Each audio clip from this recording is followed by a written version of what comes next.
Hi viewers, welcome to our channel. ప్రస్తుతం మనతో పాటు దాము బాలయ్య గారు సీనియర్ జర్నలిస్ట్ ఉన్నారు. వారితో ఒకసారి మాట్లాడదాం. సార్ నమస్కారం. సార్ నమస్తే. సార్ శ్రీశైలంలో 8 మంది ఆ టన్నెల్లో ఇరుక్కపోయారు సార్. ఇప్పుడు వాళ్ళని బయటకు తీసుకురావడానికి రెస్క్యూ ఆపరేషన్ అయితే జరుగుతుంది. అసలు ఈ ప్రమాదం ఏ విధంగా జరిగింది, మరి ఇప్పుడు రెస్క్యూ ఆపరేషన్ ఎంతవరకు వచ్చింది, ఆ 8 మంది పరిస్థితి ఏ విధంగా ఉంది sir? Srisailam left bank canal అంటారు దాన్ని, ఎస్ఎల్బిసి. అది నాగర్ కర్నూలు దగ్గర ఉంటుంది. బేసిక్గా ఏంటంటే మనకి కృష్ణా జిల్లా వాటర్ని బీడు తెలంగాణలో ఉన్న బీడు భూములకి గ్రావిటీ మీద మళ్లించడానికి ఈ కాలువని చేశారు. ఈ కాలువని ఎందుకు చేశారంటే రాజీవ్ గాంధీ టైగర్ రిజర్వ్ ఉంటుంది నల్లమలలో. ఆ టైగర్ రిజర్వ్లో బయట నుంచి నీళ్లు తీసుకురావడం ఇబ్బంది కాబట్టి టన్నెల్ని తవ్వాల్సిన పరిస్థితి తెలంగాణ ప్రభుత్వానికి ఏర్పడింది. ఈ టన్నెల్ సొరంగ మార్గాన్ని తవ్వి సొరంగ మార్గం ద్వారా నీటిని బీడు భూములకి గ్రావిటీ ద్వారా తీసుకురావాలి. ఇది స్కీమ్ అనమాట. దీంట్లో ఎప్పటి నుంచో పని జరుగుతుంది. వెరీ డిఫికల్ట్ టాస్క్ ఇది. భూమి లోపల టన్నెల్ని నిర్మించి చేయడం అనేది బాగా డిఫికల్ట్ టాస్క్. ఆ టాస్క్ చేస్తున్నారు. ఇప్పుడు మొన్న ప్రారంభించారు, మళ్ళీ ప్రారంభించి 50 మంది మొన్న సొరంగం పనులకి బయలుదేరారు. దాదాపు 200 మీటర్ల బోరింగ్ యంత్రాన్ని తీసుకొని తవ్వుకుంటూ వెళ్తున్నారు. అయితే ఒక దగ్గరికి వెళ్ళినాక ఏమైందంటే పైన ఆ కాంక్రీట్ వేస్తున్నారు. అక్కడ పగుళ్ళు వాడుంటే ఆ కాంక్రీట్ అనేది పడిపోయింది, మూసుకుపోయింది. లోపల మొత్తం వీళ్ళు వెళ్ళింది 50 మంది. అందులో 8 మంది ఇరుక్కున్నారు. 8 మందిలో 2 ఇంజనీర్లు ఉన్నారు, 2 అమెరికన్ ఆపరేటర్స్. ఈ యంత్రం కూడా అమెరికా వాళ్ళది అనమాట, అమెరికన్ బోరింగ్ డ్రిల్లింగ్ ఇది. సో అందులో 2 ఆపరేటర్లు ఉన్నారు, ఇంకా 4 వర్కర్స్ ఉన్నారు. ఈ 4 కూడా ఉత్తరప్రదేశ్, జార్ఖండ్, పంజాబ్, జమ్మూ కాశ్మీర్, తెలంగాణ వాళ్ళు ఎవరు లేరు.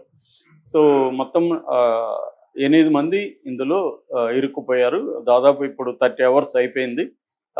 మొన్న ఒక రెస్క్యూ టీమ్, అంటే ఎన్డీఆర్ఎఫ్ అంటారు. ఎన్డీఆర్ఎఫ్ అంటే నేషనల్ డిజాస్టర్ రిలీఫ్ ఫోర్స్, అట్లాగే SDRF state disaster relief force, ఈ 2 కూడా పనిచేస్తున్నాయి. అట్లాగే కేంద్ర మిలిటరీ నుంచి ఈటీఎఫ్ అంటారు, ఇంజనీరింగ్ టాస్క్ ఫోర్స్ అని మిలిటరీ నుంచి అది కూడా డిప్లాయ్ చేశారు. సో ఈ 3 రకాల బలగాలు ఇంజనీర్ల సహకారంతో దీన్ని ఏం చేయాలి ఏంటనేది రెస్క్యూ టీముల్ని ఫామ్ చేసి లోపలికి వదిలారు. ఫస్ట్ ఏంటంటే ఇది 12 కిలోమీటర్ల వరకు మాత్రమే ఎలక్ట్రిసిటీ ఉంది, ప్లస్ ఆక్సిజన్ పైప్స్ ఉన్నాయి. లోపల ఆక్సిజన్ దొరకదు కాబట్టి ఆక్సిజన్ పైపుల్ని పెడతారన్నమాట. అది 12 కిలోమీటర్ల వరకే ఉంది, దాని తర్వాత లేదు. ఇప్పుడు అది ఆక్సిజన్ పైపుల్ని మళ్ళీ పునరుద్ధరించారు, ఎలక్ట్రిసిటీని కూడా పునరుద్ధరించారు. అయితే ఇక్కడ ఏమైందంటే వీళ్ళు సముద్ర మట్టానికి 834 మీటర్ల ఫీట్ 834 అడుగుల కింద ఉండిపోయి ఉన్నారు.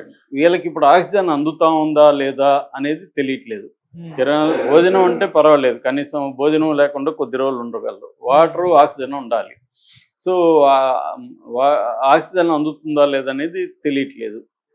పైగా కొంత దూరం రెస్క్యూ టీములు వెళ్ళి బురద నీళ్లు ఉన్నాయి వచ్చేసారు. దాన్ని పంపు ద్వారా బయటికి తీస్తూ ఉన్నారు, కానీ సరిపోవట్లేదు అది. సో ఇది ఛాలెంజింగ్గా ఉందన్నమాట. ఇప్పుడు ఆందోళనకరంగా అసలు ఇప్పటికి ప్రాణాలతో ఉన్నారా లేదు, ఎందుకంటే ఆక్సిజన్ కానీ అందకపోతే ఈ 30 గంటలు ప్రాణాలతో ఉండే పరిస్థితి లేదు. మరి ఆక్సిజన్ అయితే ఆ పైపులను అయితే పునరుద్ధరించారు, కానీ అది 12 కిలోమీటర్ల వరకే ఉంది. అక్కడ కానీ బురద కానీ పొడిగిపోయి ఉంటే ఆక్సిజన్ లోపలికి వెళ్ళదు. సో వాళ్ళ నుంచి అయితే సిగ్నల్స్ ఏమి లేవు. సో వాళ్ళు బతుకున్నారా లేదా అనే విషయం కూడా తెలియదు. ఆందోళనల కరంగా అయితే ఉంది పరిస్థితి. అయితే వీళ్ళు ఇప్పుడు మళ్ళీ దాన్ని ఎట్లా రెస్క్యూ ఆపరేషన్ పునరుద్ధరించారనేది ఈరోజు చూస్తున్నారు. నిన్న కూడా ఉత్తమ్ కుమార్ రెడ్డి నీటిపారుదల శాఖ మంత్రి నిన్న వెళ్ళి పర్యవేక్షించాడు. ఈరోజు కూడా ఆయన వెళ్తున్నాడు. అట్లాగే జూపల్లి కృష్ణారావు కూడా వెళ్తున్నాడు. ఈ లోపల మోడీ కూడా రంగంలో దిగి రేవంత్ రెడ్డితో ఫోన్ చేసి మాట్లాడారు. మోడీ కూడా తన కేంద్రానికి సంబంధించి ఎంత సహాయం కావాలన్నా ఏ రకమైన సహాయం కావాలని ఇచ్చేస్తానన్నారు. ఆ రకంగా కేంద్రానికి సంబంధించి ఇందాక చెప్పిన ఎన్డీఆర్ఎఫ్, తర్వాత ఈటీఎఫ్, ఈ బృందాలను కూడా కేంద్ర ప్రభుత్వం పంపించింది. అయితే ఇక్కడ మనకి లాస్ట్ ఇయర్ కూడా ఇలాంటిదే ఉత్తరాఖండ్లో జరిగింది. ఒక అనుభవం కూడా కేంద్ర ప్రభుత్వానికి ఉంది. ఉత్తరాఖండ్లో సిల్క్యారా బార్ కోట్ అని ఒక టన్నెల్ ఉంటుంది. ఆ టన్నెల్లో 41 మంది కార్మికులు ఇరుక్కున్నారు లాస్ట్ ఇయర్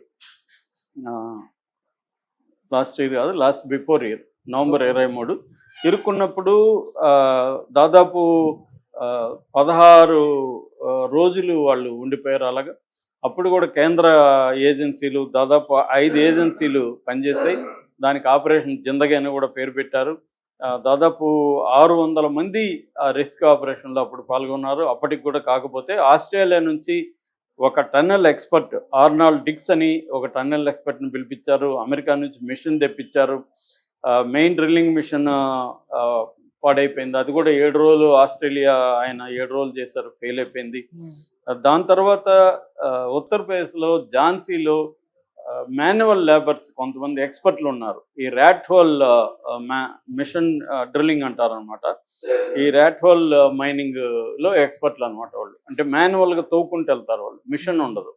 అలాగా వాళ్ళని దించారు రంగంలోకి. వాళ్ళు ఎక్స్పర్ట్లు అనమాట. 6 మంది రంగంలోకి దిగి 12 గంటల్లో వాళ్ళు సక్సెస్ఫుల్గా తవ్వుకుంటూ వెళ్ళిపోగలిగారు. వెళ్ళిపోయి దాదాపు 10-12 మీటర్ల దూరంలోకి వీళ్ళు వెళ్ళిపోయి దాన్ని సక్సెస్ఫుల్గా వీళ్ళు ఏదైతే తవ్వారో దాని ద్వారానే వాళ్ళని బయటికి తీసుకురాగలిగారు. అంటే ఆస్ట్రేలియా, అమెరికన్ మిషనరీస్ వ్యక్తులు చేయలేని పని మన లేబరీ చేయగలిగారు అనేది కూడా అప్పట్లో వైరల్ అయింది.